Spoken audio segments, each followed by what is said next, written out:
L'information est tombée il y a quelques instants. Le rappeur et producteur américain P. Diddy a été reconnu non coupable de trafic sexuel et d'association de malfaiteurs. Il n'encourt donc pas la prison à perpétuité.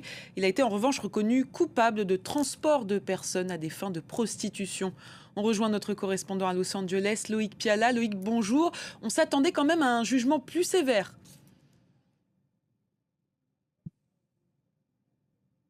Oui, c'est une petite surprise, hein, ce verdict. Le premier chef d'accusation, l'association de malfaiteurs, les experts s'attendaient à ce que ce soit compliqué pour les jurés. Et hier, effectivement, les jurés ont dit au juge qu'ils n'arrivaient pas à se mettre d'accord. Chef d'accusation, le juge leur a demandé de continuer à délibérer, ce qu'ils ont fait ce mercredi matin à New York, et ils ont donc décidé que Sean Combs, P. Diddy, hein, était non coupable de ce chef d'accusation pour lequel il encourait la prison à perpétuité. Ce qui est plus étonnant, c'est qu'ils aient aussi déclaré Sean Combs non coupable de trafic sexuel.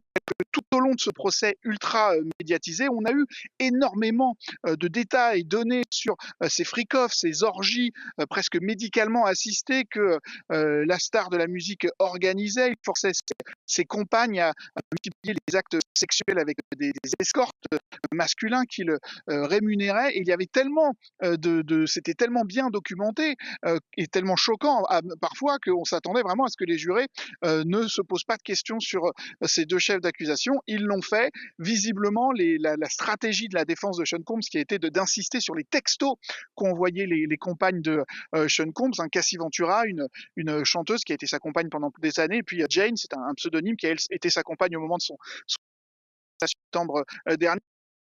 Elle semblait volontaire, partante pour ces orgies. Elles ont expliqué qu'elles avaient peur de ces réactions, que c'était ce qu'ils voulaient entendre, ce qu'elles écrivaient dans ces textos. Visiblement, les jurés ne les ont pas cru. Et puis il y a ce dernier chef d'accusation dont que vous mentionniez, transport de personnes à des fins de prostitution. Pour celui-là, Sean Combs a bien été déclaré coupable. Il encourt jusqu'à 10 ans de prison pour ce chef d'accusation spécifique.